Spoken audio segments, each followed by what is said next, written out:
Seltzer Kings podcasts. Okay, I have to tell you, I was just looking on eBay where I go for all kinds of things I love, and there it was. That hologram trading card. One of the rarest, the last one I needed for my set. Shiny like the designer handbag of my dreams. One of a kind. eBay had it, and now everyone's asking, ooh, where'd you get your windshield wipers? eBay has all the parts that fit my car. No more annoying, just beautiful. Whatever you love, find it on eBay. eBay. Things people love. Real people making bold moves. Unforgettable journeys into life's next chapter. This is the Second Act Podcast. Every day is a new chance. Mindset on a new path. Anything is possible.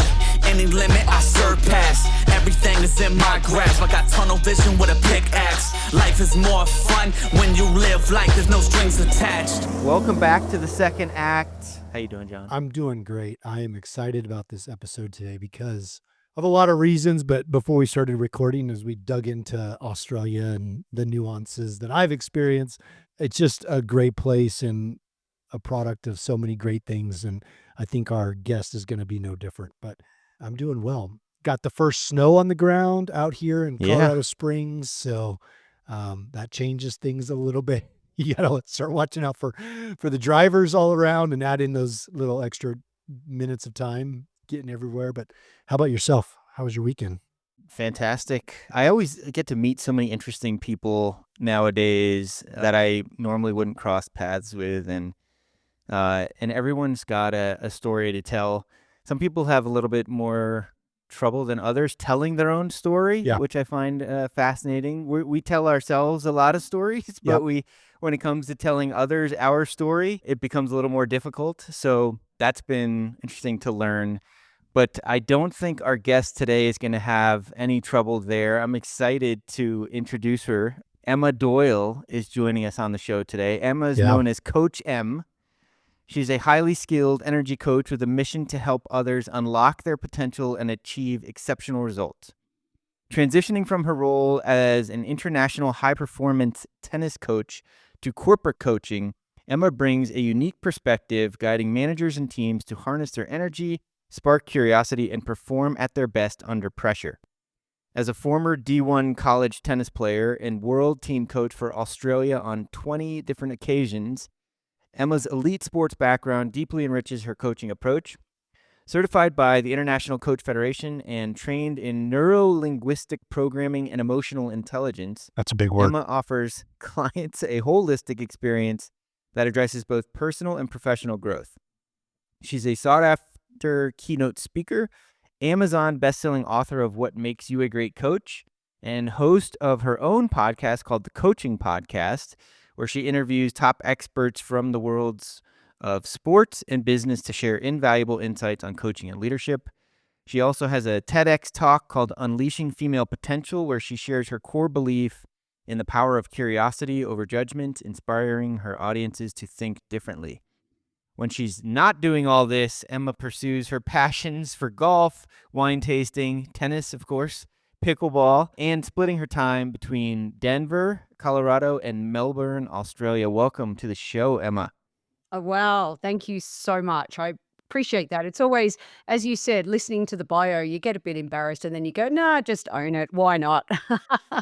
Yeah. There you go. You got to own it. Absolutely. Do you have any time between all that stuff to actually golf and wine taste and Oh, yeah. You know play what we tennis? say? We go out and we play golf, and if we play well, we visit a winery, and if we play bad, we visit a winery. So it's a bit of a Love it. perfect scenario. Absolutely. No, Australia's got some beautiful wineries, beautiful golf courses, and to really have this situation living between the best of both worlds. You're both in Colorado, Yeah. and I never thought I'd live here. I thought it snowed all the time. And of course, that's the biggest kept secret until I mentioned it on your amazing Yes. podcast. And yeah, that's really how much, I love the best of both worlds. So very fortunate.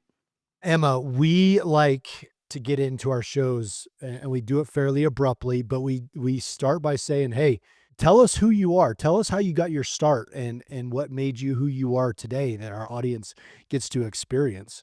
What what details can you provide that are significant, as you were growing up in your childhood moments? Thanks for asking that. And reflecting on that question, it takes me back to a time when my parents moved out to Australia. Mum said she'd move anywhere but Australia, the only place Dad could get a job. So off on the boat they went, literally. And then when we got there, when I was my two sisters were born, and then when I came along, we moved back to Cambridge. So I sort of lived back in Cambridge, and then we came back to Australia, and then I lived in Manchester. So it was a little bit of back and forward. And I wonder whether that environment shaped my ability to make friends quickly. You have to be able Sure. to talk to people. You have to be able to build friendships. My grade 4 Manchester buddy, she's now living in New Zealand. She married a Kiwi, and we catch up as much as I can nip over across the pond. Love New Zealand as well. So, I think that's one of the first things that I think shaped my ability to really understand people, even when I was a kid. How do you build rapport with people, which is, something that I teach now. Everyone can learn it. I think my Yeah. environment maybe forced that upon me. And so that's one thing. And then the next thing that I'd share is, after I've been very entrepreneurial all my life, and after my paper round, which wasn't a great return on an investment, as in $7 a round, not an hour, I decided to become a tennis coach at 14 to get an extra private lesson a week, because the kick serve had just come out, and I wanted to learn this serve. And so my coach said, if you coach 1 day a week, then you can have an extra private lesson, which of course my parents really couldn't afford with, 4 young kids. And so I started tennis coaching when I was 14. And I'll never forget the day that I walked off the court, and I was like, this is the greatest job in the world. I get to wear a tracksuit. I get to be a kid myself. I get to engage with children. And I had no idea, of course, what I was doing. I just copied the coach on the court next to me. And I really felt like, wow, this is something that it's special. Some people become sports coaches because, they didn't maybe make it as a tennis player, so they become a coach. Whereas I had a bit of a different lens cap, in that I wasn't a great, amazing player when I was in the under 12s. I hardly sort of represented my state, let alone my region. So I was like, oh, coaching, this is something really interesting. So that would be the second point. And probably the third pivotal point in the opening story, when I reflect back, is the day I'm 18 years of age. And I'm sitting in the course of my dreams, because, sports coaching and administration. And in walks one of the most famous Australian football coaches. And he was still coaching at the time. And he was the coach of my favorite team since I was 5, Carlton Oh, Football wow. Club. David Parkin, Parko, shout out to Parko. And he walks in, and his veins popping out of his neck, and he's so passionate. And he's like, coaching, it's all about passion. You need plenty of it if you're going to survive in this world. And I was like, just like in heaven. I was like, this is exactly where I'm meant to be. Anyway, fast forward 6 months into my degree, and he pulls me into his office. And let's just say that I got pulled into the principal's office in high school a couple of times, because I'd say formal education wasn't the way I learned best. That's a nice reframe on that one for anyone, any kids out Yeah, there listening nice. as well. And so I'm in his office, I'm thinking, oh God, like, what have I done? And he said to me again, he goes, do you want to be the best coach you can be? And I was like, yes, like, what have I got to do? And he asked me a question that was one of those first pivotal, really big shifts in my life. And he said to me, have you maximized your playing potential as a tennis player? Have you become the best tennis player that you can be? And I was like, absolutely not. I was in the best shape of my life. I was now playing state grade tennis, didn't really have that many contact hours. And I said, there's this thing in America called college tennis. And I really know nothing about it, except I know a couple of Aussies that went, and showing my age here, but put my VHS video in the mail, sent it to like 10 universities that I knew other Aussies had gone. And I said, whoever writes back or rings me, that's where I'm going to go. And so this guy rings up and he goes, we're here in Murfreesboro, Tennessee. We have a low crime rate. And I was like, Mum, what's a crime rate? I had no idea what he was talking about. And I said, I don't care. I'm coming. And that was a really pivotal moment for him to ask me, am I maximizing my potential as a player first if I want to become a great coach? And that to me is even a reflection question. I think with podcasts, it's important. Maybe just listeners right now pause and just say, are you maximizing your potential? And what could you do to maximize your potential? What things could you put in place right here, right now, today to say, how could I squeeze more out of my life and my purpose? And I'm very grateful for that because I put myself under pressure as a college player because every girl was just as good as me. It's like, who's going to win is who's more mentally tough, fit, grit, resilient. And it taught me that. And that's what I took then when I was, representing my country so many times, sitting on the side there, understanding what those players are going through was a really important part of my early career that I wanted to share those early stories. So, gentlemen, back at you. Are you maximizing your potential? We're trying, but I love the question because it's more about being the best version of yourself and not trying to be someone else. And I think that's a very important distinction. As kids, we idolize certain people, celebrities, actors, sports figures, and we want to be like that person. But I know oftentimes in my own family, I encourage my son to be the best version of himself. Like, have you put in your best effort to do your best work? And if you can honestly tell me, yes, that's all I expect from you. You don't need to be the next this, that, or the other. And I love that question, Coach M, from your childhood. But I also loved when you pursued your first coaching career or coaching gig, and you look to your left and your right to try to figure out how to do it out of the gate. And I think that's what we all do when we're starting something new and we're trying to make a go at it. We don't know what the hell we're doing. We just trying to look to our neighbors, do a little assessment and get going and figure it out along the way. Totally. Couldn't agree more. And Emma, this is what I love about athletes who turn into coaches, because for your whole career, you're taking in advice. And it's similar to the military and flying, I think, because we're taking in all this input to make ourselves better.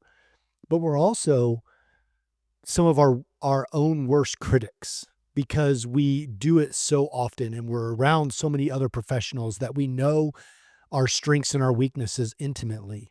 And we're able to digest those hard critiques. But then as you shift, at 14, you're sitting there now starting to coach. But now I would say in your professional career, you've been able to take those experiences of critique and, digesting and being able to really break apart the problem and figure out what's the best way forward. And I've seen that in players, and I've seen that in or athletes, and I've seen that in military service members. And you're just showing me that again, that, some of the best people out there have just been around that world of just self-diagnosis and improvement. And so it's amazing to me that you started at 14 where you were coaching. So I imagine people walked in for a lesson and shook their heads thinking, what am I going to learn from this person? But there you are teaching. Yeah, well, if I could share another pivotal moment, because in preparation for this interview, I was really looking at what were my turning points. Or Sliding Doors, big fan of that movie. Sliding Doors, Gwyneth Paltrow. Anyway, check it out if you haven't seen it. It's an oldie but a goodie where she misses the train and she gets the train. Anyway, I was at a stage in my career where I would say to myself, why do I bring out the best in these four players? And those four players that don't quite, why can't I just tap into those players? And I wanted to pick up on something you just said then, John, around my biggest aha moment. And so that was, I thought I was burnt out as a coach, right? Because I was like, I'm going to have a career change because this is just not really working. And plus I was traveling a lot on the other side of the world with mainly teenage girls, and also the parents. I didn't know how to communicate with the parents. So I went and studied workplace and business coaching. And I met Natalie Ashdown, the CEO of Open Door Coaching, and she helped me redefine what coaching really means. And that is unlocking a person's potential to maximize their own performance. So when I heard that and learned that and understood that the power is in them, you just said, break apart the problem and let them figure it out. Self-diagnosis, a couple of the key words in what you just said there. And with our backgrounds as a technical expert, right? Yep. I was an advice giver. I'm like, let's talk the technique on the serve. I can go all day with anyone on about the biomechanics. Same in the military, in the Air Force, there are certain things that you need to know. You have to a direct piece of advice. The CEO made me coach on the tennis court and off the tennis court, and I wasn't allowed to give one piece of advice. I wasn't allowed to give one directive command. Now that changed my map of the world almost overnight, because I just realized those 4 players that I didn't know how to bring out the Sure. best in them. Oh, they learn differently. Oh, there's these learning preferences. Oh, there's these behavioral styles. Oh, I realized that if I could adapt, not saying change my authentic self, but if I could adapt my communication and do it in a way that is how they are going to respond best, Yep. and I learned how to ask curious questions, it was a total game changer for me. And this is back in the early 2000s. So that was my next pivotal point, because it kind of catapulted me back into coaching coaches how to coach. Because in that chapter 1, yes, I looked good. I was extrovert and loud and had high energy. I've always had high energy, right? So people would gravitate towards that. But really, I had verbal diarrhea, if you don't mind me. That was the truth, right? That was the truth. It was just information Yeah. overload, okay? And now when I coach, it's the power of the pause. It's when I do say or ask a pivotal question, it has a purpose, and it's helping them self-diagnose, unlock the potential to maximize their own performance.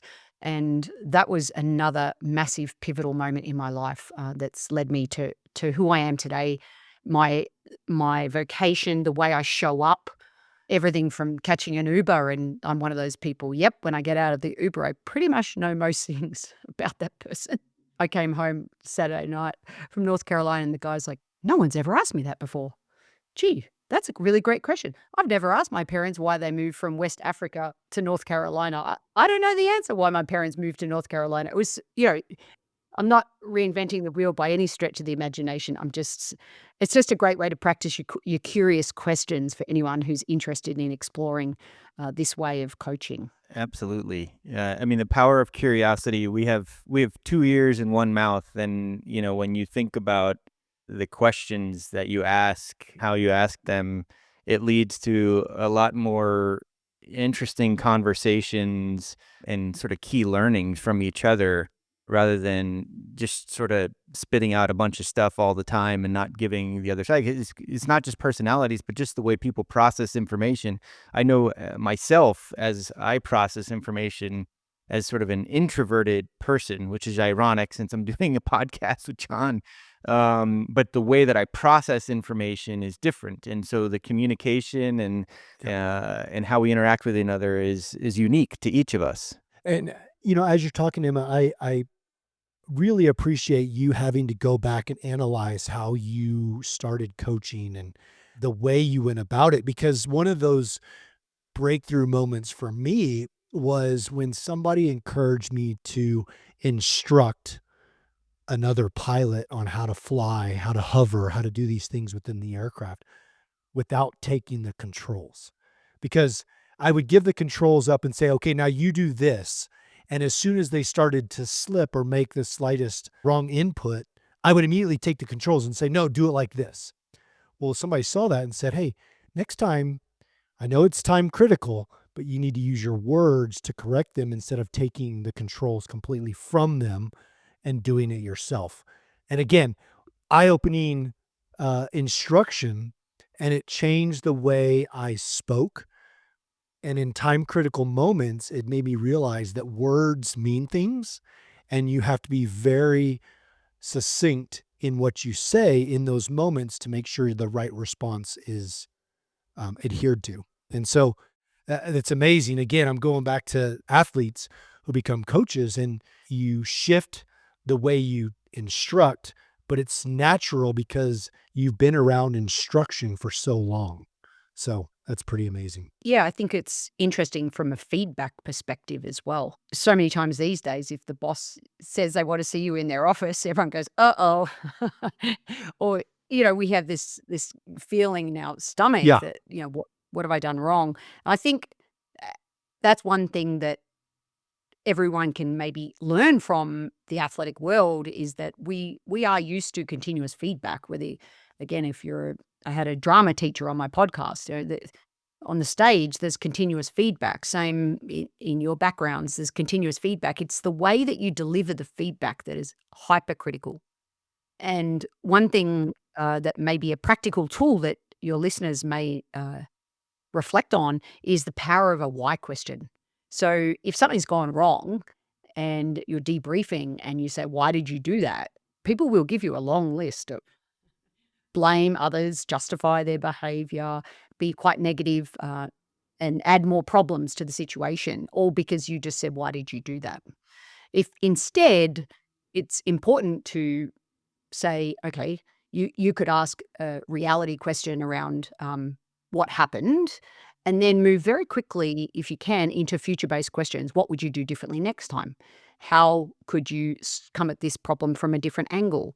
Or how could you come at this opportunity through a new lens? How would you adjust what you did do? So, we call that in coaching just playing above the line versus below the line. And it's a very practical tool. And we as leaders, we as coaches, as managers, have to be obsessed with the why. Why do we get out of bed? What's our purpose? Why are we doing what we're doing? So we're obsessed with the why, but be mindful of it as it relates to giving feedback, direct feedback, whether you're coaching up or coaching team members. So what do you think of that one, Michael? Practical, useful? Very useful in the way that I've approached the why when something has happened. Usually I don't have the full context or set of circumstances. And I often like to ask, help me understand, like just help me understand what occurred, what were the steps that happened from their perspective. And then, again, the way that I process information and think about things, I try to go into it objectively as possible with that question, just so that I don't prejudge what may have happened and then how I would help maybe craft a better way forward for the next time. Love it, love it. And next time, that was the two key words in my TEDx talk. So the minute you put next time in the front of a sentence, it automatically puts people in a future-based state, which I love. I need to learn how to talk to my kids better and ask them, questions after school. Because they get in the car and I start, "Hey, how was your day at school?" And, it's fine. I give them an outlet for those one-word answers. And I think I need to probably work on this questioning a little bit better. I'm learning, Emma. Thank you. John, give this one a go. Just add "tell me" in front of that. So tell me about which of your professors knocked it out of the park today. Tell me about what you learn today that you didn't know yesterday. Love Tell it. me about your day. Even that is a story invitation versus a closed question. So questions are the answer. I love that one. Yeah, That's what I that's great. passionately believe.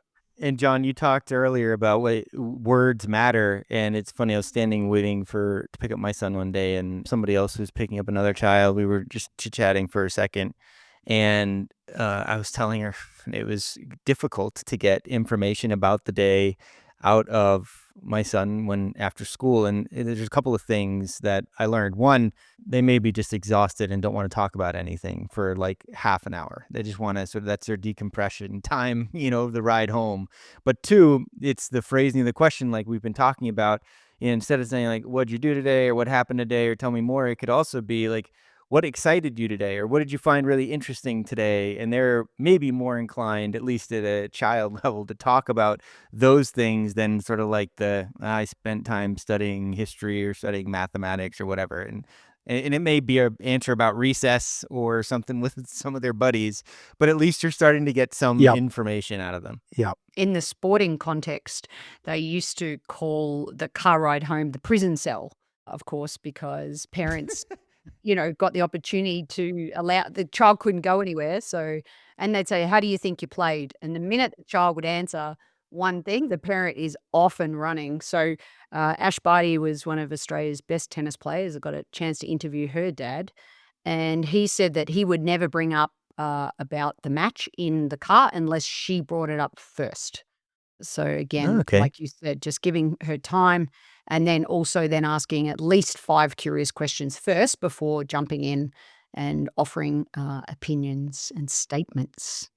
Amazing. Did you know at age 14 that you immediately wanted to spend at least a good portion of your career coaching, or was it something that a passion that evolved more over the years before you pivoted into some of the stuff you're doing now? I knew I wanted to be a coach. I walked off that court and I was like, I want Okay. to be a coach. And I know not everybody has that. And I've had different versions of, I keep reinventing myself as a coach, which I'm sure we'll talk about later in the show. But I share that to just acknowledge that a lot of people I know don't know, have an early epiphany about what it is they want to do. But I knew there was magic in seeing what others can do and helping others. That's empathy is one of my superpowers. So I've had that very naturally. I do believe you can learn that as well, and that it is something that I knew from really early on. So I'm very fortunate from that perspective. Hey, it's Austin James. Yes, I'm living with diabetes, but it doesn't have to define me. Thanks to the Freestyle Libre 3 Plus sensor, I get real-time glucose readings throughout the day. The Freestyle Libre 3 Plus sensor is small and easy to wear, giving me the freedom to focus on my life as a parent and a musician. Now this is progress. You can get a free sensor at freestylelibre.us. Offer available for people who qualify. Visit myfreestyle.us to see all terms and conditions. Certain exclusions apply. Data on file. Abbott Diabetes Care. For prescription only. Safety info found at freestylelibre.us. This episode is brought to you by Amazon Prime. There's nothing sweeter than baking cookies during the holidays. With Prime, I get all my ingredients delivered right to my door, fast and free, no last-minute store trips needed. And of course, I blast my favorite holiday playlist on Amazon Music. It's the ultimate soundtrack for creating unforgettable memories. From streaming to shopping, it's on Prime. Visit Amazon.com/Prime to get more out of whatever you're into. So you had the passion for coaching, you put that to work in tennis, and then there was a pivotal moment where you transitioned out of tennis into professional coaching, essentially, business professional coaching. So what was that moment, and how did that start to take off in interesting ways? Yeah. So, and I just add in there, one of the reasons that I came to America it was around 2012, was to become a speaker. So speaking was a huge part of then one of my transitions. So it was still coaching, but it was like, how can I impact one to many? How can I get on stages? And I started out speaking in tennis. I say it's my Catholic parents' proudest moment when I followed the Pope in Rome for one of my keynotes in front of 5,000 coaches. My parents were like, "Can we come and watch you speak?" I'm like, "You've never watched me speak before. You just want to meet the Pope." True story. So speaking, and then I was speaking in sport, and then I was transitioning into speaking in corporate. And then, of course, I had that beautiful 1 week in 2020. It was February 2nd to 7th, right? It was 5 days. And it was Monday, cancelled. Tuesday, next speaking gig, cancelled. Wednesday, 3 more cancelled. Thursday, 6 and by Friday, my entire diary for 2020, and I was speaking all over the world, was gone. And that was hard because I was starting to really make some traction with my speaking. And a lot of these conferences, they weren't going virtual then. They were just, everything was just canceling. So that was huge for me in relation to how do I transition? What next? And that's where I drew upon finishing my book, What Makes a Great Coach. And I'd started my podcast back at the end of 2016. But essentially, I had all this amazing data from interviewing, like you said, having great conversations with amazing people. So I had all this data on, in 1 to a maximum of 3 words, what makes a great coach. And writing has always been a challenge my entire life, reading and writing. And so I was collecting this data, but I wasn't getting anywhere. And I'm like, oh my goodness. And then Natalie Ashdown from Open Door Coaching, like a good coach does, she's like, how's that book of yours going? And I'm like, it's not. And she's like, come on, we'll finish it. And then she also Oh, nice. overnight also offered me the ability to run open door coaching courses so people can become qualified coaches here in the US. So I had that opportunity. I started going to all sorts of networking events here in Colorado and expanding the people that I knew here, and met some incredible people in manufacturing, construction. And I thought, how can I create coaching cultures in the workplace? How can I take my years of high performance sport? I dabbled in executive coaching, since I'd done the course, but I never really looked at how do I take these concepts and really expand them into the workplace, because I know they work. I'm like, I can see the benefits of empowering others and asking great questions and bringing out the best in others. So that is one of the major tipping points with COVID. So it was a little bit forced. There's a forcing mechanism. Yeah, yeah, yeah. There's a forcing mechanism, and there's also, I think if I could share anything on a podcast called The Second Act, it would be the power of the universe. I do believe in looking for signs and putting yourself out there. It could be very easy for me of just to not shared what happened, but being vulnerable and saying, all right, how am I going to pivot and how am I going to shift myself really commit into the world of creating coaching cultures in the workplace. And so that was a pivotal time. But I want to share with your audience too that I think when people make major changes like into that second act, sometimes again things were forced on them, like they've hit rock bottom and maybe health reasons, and they've had to make a pivot. So while COVID did that 1 week, my keynote speaking disappeared. I want to share the fact that being open to signs, being open to sharing your story invites others to engage and point you in the right direction. When you're open to reading signs, looking for the cues. I don't want that to sound like kumbaya and we're all hugging trees, right? Because that's not what I'm at all. Did that make sense? It makes 100% sense, and I 100% agree with you that if you're open to what the universe is willing to use a tennis metaphor, serve up your way, some really fun and interesting and cool things can happen. I mean, you were faced with some pretty significant adversity having your business dry up because of COVID. Nobody wanted to meet in person. Nobody even wanted to go to the grocery store without like a hazmat suit on. And that changed many businesses in a lot of different ways. But I love that you had an accountability partner in your process who said, hey, where are you at in this book? Because at some point you told this person you're going to write a book, and this was an opportunity for them to remind you of that. And now might be a good time because you can't go speak to people. And in focusing on that instead of the area where you just couldn't focus because of the circumstances, it probably created doors that you didn't even know existed in your journey in really interesting ways, and has led you to sort of all the amazing things that are happening now. Totally. So thank you for that. And in my book, the research of over 500 of the world's leading coaches, and the first person I asked was Roger Federer, so arguably the GOAT of tennis. The GOAT. Yeah. Yeah. Right. So he said someone who listens.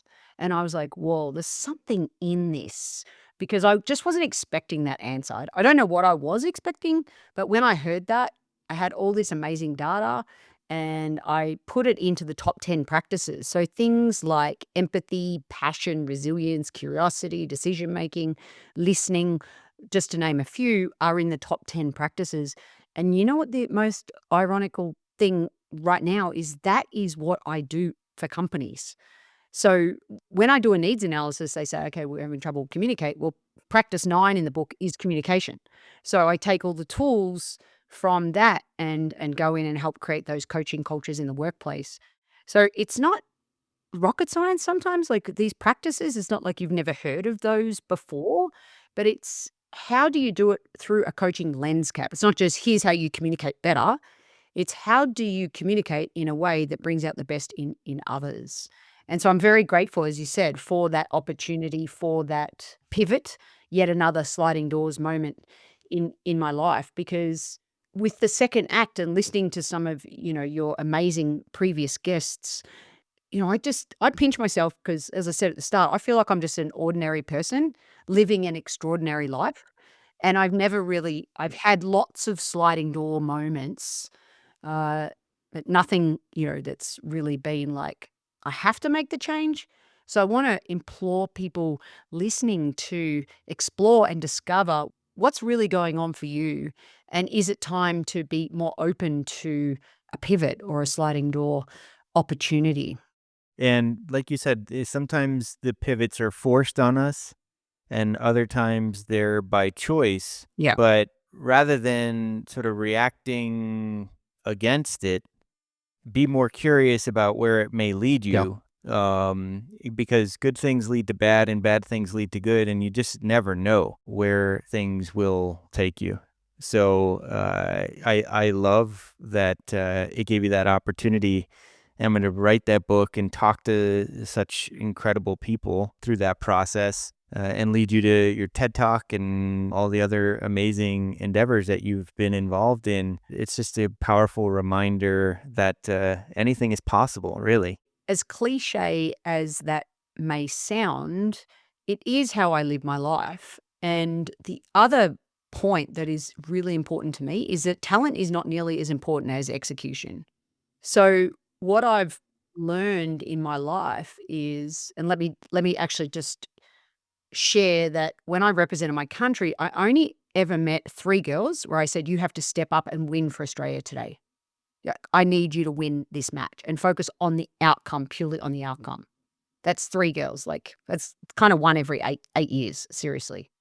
So, one thing that fascinates me around that is when we focus on the process, when we focus on our performance goals, things that are within our control, and we take one step in the direction, taking action in one step towards where you wanna go, that is more important than the most talented people in the world. And letting go of the outcome, yes, you need to set an outcome goal, you have to know where you wanna go, you have to have a vision, okay? And if you don't, just keep unpicking the layers of the onion until you have roughly, because taking direction in any direction is more powerful than doing nothing.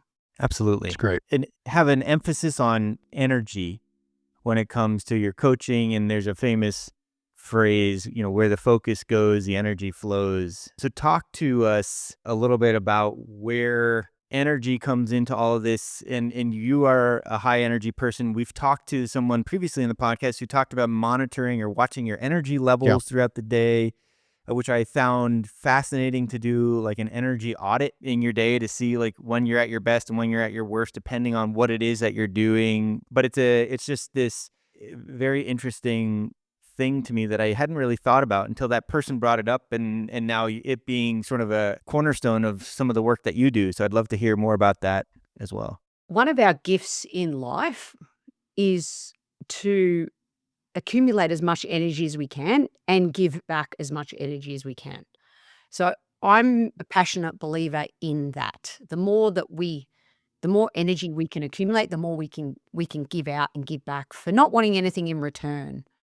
In my book, again, they're not called chapters, they're called practices, right? So practice 5 in the middle of the book is energy. Okay, enhancing energy sits in the middle for a reason as well. Okay, balancing that energy, because I'm a Libran and I don't believe in balance. I don't think it exists. And I also come from the world of high performance sports. So everything's periodized. So sometimes, like last week, I worked my butt off, right? Boom. Okay. And now, I mean, like there's the dip there for recovery. So it is important that we manage our energy. And in that practice, I talk about how do you top your energy up? What are your energy traps? And then how do you manage your energy? Almost think about like a periodized plan. Like when is your busiest period? When's your busiest season? And then how do you then recover? And so this is a really important self-awareness. And I love that your previous guest, just a check-in scaling question on a scale of 1 to 10. Where's your emotional energy at? Where's your physical energy at? And just doing a little scaling question there to check in where you're at. If you're a 4, don't go for a 10. Just like, what do I need to do to raise my game to a 5 without necessarily drinking a Red Bull, right? So what are some of the energy hacks, energy tricks Even I teach one just if you've got a headache, how to just release headache tension just by retracting your neck off your spine, right? That can relieve the base of the headache. So there are so many little things that you can do. And I was speaking to a manager last week, and she's like, I don't know how to get the energy in this hybrid world. I've got this team on Zoom, and boom, I gave her like 10 ideas of how you hack your energy. We're throwing the ball to each other. We've got one of my Ted Lasso, you Ted Lasso fans. I've got my Believe rock here, and I've got quotes from Ted Lasso. Ice cream is the best. It's kind of like seeing Billy Joel perform live. Never disappoints. I've got my fortune cookie here, right, with all the wisdom quotes. We'll finish with one of those for our episode. We've got symbols that people can bring in and tell the team what they're going to bring to the culture exercise. We've got our pattern break questions, wheelofnames.com. I use that all the time. Put everyone's name in a wheel and spin the wheel. And there's so many things you can do to hack the energy and get people standing, sitting, moving. In my corporate workshop, I use water balloons to teach empathy, absorbing the water balloon, understanding people's maps of the world. So I'm big on learn through play concepts, which gets people up, down. Next thing you know, they're like, oh, I didn't even realize we've just been learning about resiliency, communication, and integrity for the whole day, and the day's over. So I'm a huge believer in this. And I'm actually tomorrow, I'm going to the Brighton Youth Summit to teach kids how to coach themselves.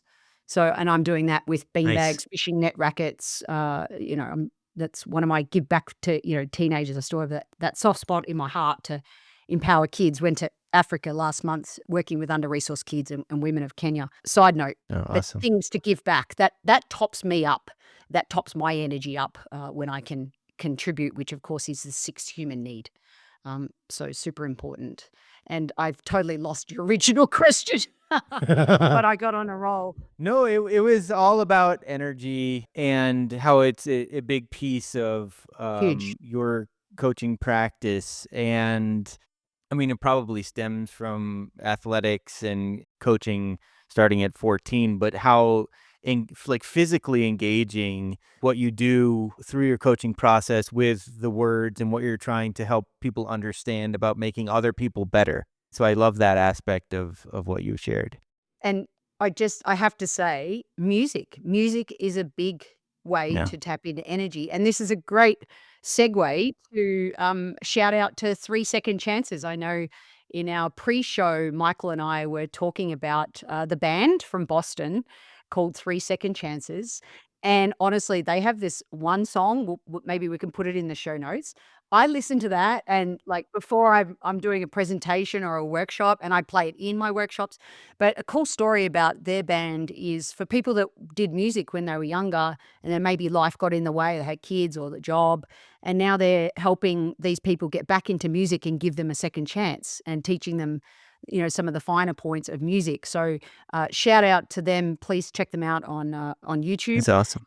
And I love how music can tap into the energy. And I'm a huge believer as an NLP background in visualization. So all my workshops are getting people to really future pace and imagine themselves stepping into that. And then, of course, connecting what's one action you can take related to stepping into who you want to be.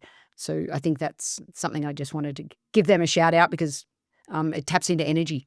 For sure. Emma, real quick, can you just go into your TED Talk? Because I know Michael mentioned it before, but you've got Unleashing Female Potential.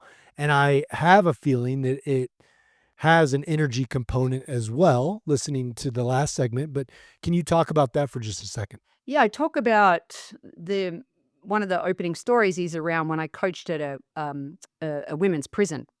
And it was about how do you unleash this imprisoned female energy?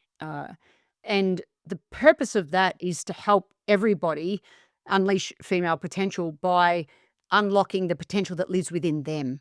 So in the story I tell, it was like I had to listen to them before I could lead them. So I had to follow their lead before they were going to listen to me. And I love that as a leader, as a manager. If I don't understand the people in front of me, if I don't understand the workplace that I'm about to walk into, and I just come in as an expert and say, you need to listen to me because I'm really good at my job, they're not gonna listen. They're not going to strengthen their own inner voice. They're just gonna say, mum told me or dad told me or my coach told me. It's like, what are you really good at? And they're like looking at mum or the coach for the magic answer. So the way that we talk to them becomes the strength of their inner voice. So this is back to that power of next time, the future-based state of empowering them to be able to live the best story of their life possible. And the more we can do that, the more we can support them, I think the more the world will be a better place. What's interesting to me about that, Emma, is I've volunteered here at a local women's prison, and that experience, it was an all-day experience, really gave me some unique perspective that I had never had. And one of the things that sort of most eye-opening was the ability to give someone hope in a set of circumstances where it can feel hopeless. So unleashing potential or having that sort of conversation with folks who are maybe not feeling their best self is very unique. And if you have the ability to instill hope and help paint a brighter future for them through these conversations is incredibly, incredibly powerful. And you using your story as a TED Talk from that experience to share with the world, I think is a pretty cool way to do that. Thank you. And I mean, as we start to come to a close here, one of the questions we like to ask our guests through their journeys and pivots, and for those who are listening and either contemplating something themselves that's scary and different or just starting it, what piece of parting advice would you like to give them? So to recap one of the through lines, the first one would be to allow yourself to see signs in the universe. And you can only see signs if you actually put it out there. So put out there the things that you want to change. If you're having a conversation with someone, you never know who they know. Literally, I rocked up at the zoo in Denver. I sat next to a woman, 150 people, that she wins United Airlines flights. Like she wins tickets to Australia, right? And I'm sitting next to her. So I'm like, oh, I could tell you a place or two to go. And then she's like, what do you do? I just published my book. I give her a copy of my book. And she goes, oh, will you come into my company and do it with my company? And now I run the National Tooling and Machining Association Emerging Leaders Program because I sat next to that woman. That's a true story. That's awesome. So you don't That's know, amazing. You never know who you're going to sit next to. So you have to be able to be slightly vulnerable to share what it is that you want. And I think, so that's number one. Number two, talent is not nearly as important as execution. You take 1%, one step. Remember that taking action in any direction is better than taking no action at all. And finally, my third comment is, who do you need to become to get to where you want to go? And one of my mentors asked me that when I was younger, and I continuously ask myself that question because every year I believe that we need to form and then transform ourselves. Form and then transform ourselves every year. And how do we do that? We ask ourselves that question. Who do you need to become to get to where you want to go? And then be present, enjoy the journey, because trust me, the destination is continuously shifting and moving. And it's not like Serena Williams once said, when she won one of her 22 Grand Slams, she goes, you don't win the Grand Slam and take the trophy out to dinner with you. It's not like she can take the trophy out to dinner with herself, right? So the celebrate the small milestones along the way. That was probably 4 tips. I was trying to keep it to 3, but I think because the goalposts continuously do shift, I think it is important that you acknowledge and celebrate. Boom, small win. Boom. Last week we qualified the most senior leaders of one of the largest tech companies in the United States in Curi, North Carolina. We just qualified 8 of their most senior leaders to become workplace coaches. Told me I'd be doing that even in 2020. That would be very hard to believe. So that's why I have my Ted Lasso quotes. And Michael, your turn, which you get to pick a fortune cookie. I'm going to finish with another quote from somebody much smarter than Let's me. do Which it. one do you want? That Let's go right in the middle. Yep, that's the in the one. middle. In the middle. That's the one. I Yeah. love it. We got Henry Ford said, "Failure is the only opportunity to begin again more intelligently." Wow. Perfect. I mean, that's just Great way to end. so apropos for so many things going on. I love it. I'm jealous. I would like to pick one, Emma, if I could. John, go for it. Go on. All right, left side. Okay. What do we got? There you go. All right. Every game is a new beginning. That's what keeps us hungry. Yes. Nice. Unknown. I love it. Unknown. I don't love know it. who said I that, love but it. That's anything okay. that I hear that relates to coaching, relates to, I mean, both of those quotes relate to the second act Yeah. just Yeah. perfectly. They sure And do.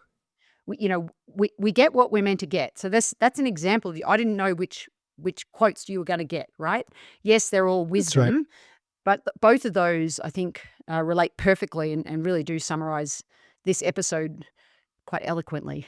So thank you for Yeah. choosing those ones, boys. This has been fantastic. Yeah. Well, Emma, I despite falling off the edge of the network here and having to come back on, I was extremely blessed by what you brought to the show today, and for the energy that you have given us on the second act. And I know that people are going to want to reach out to you after listening to this. And how do they best do that? And where can they find you? Yeah, just check out Emma Doyle, EMMADOYLE.com.au, because my mum always tells me to remember to come home for a meal every once in a while. We will be sure to include that in the show notes for you. And everyone will get to hear it in this episode. Yep. Thank you so much for being on the show, for devoting some time to us and our audience. And I know that, man, we're going to run into you somewhere in Colorado. Oh, yeah. Eventually, we'll probably do a live show or do something, a follow-on from this episode. But again, thank you so much for dedicating some time today for us and for our audience. And everything's going to be in the show notes for our listeners. Michael, this was an amazing episode. So amazing. Thank you so much, Emma. This was fantastic. You definitely brought the energy to the show. I feel more energized from when I started the show, and I loved the conversation. So thank you so much. Yeah. Thank you as well. And also a big shout out to Todd Lancaster, who connected us from his Yes. vintage That's right. chair here in Colorado. And again, I wasn't sure, originally I'm like, I'm not sure why he's connecting us, but, I think I'm going to have both of you on my podcast. And I think it's important just to always remember where you come from and be grateful Absolutely. for that. So I'm very grateful for Todd and both of you for your time and everything that you do. I know how hard it is to run a podcast. Mine's called the Coaching Podcast. So please check that out as well. And Yes. with curiosity and energy and empathy and enjoyment in my heart. Thank you guys. Really appreciate you all. Yes. Awesome. Thanks, Emma Thank and you. John. Yeah. It's always a pleasure. It is, Michael, and I look forward to next time. Until then, Yeah, absolutely. we'll see you. All right. See ya. The Second Act with Michael and John stars Michael Newborn and John Ballinger. The podcast is produced by Seltzer Kings. For more information on the show, check out michaelandjohn.com, or if you'd like to get involved in the conversation, give the guys a shout on their socials at The Second Act Movement on most platforms. Thanks for listening.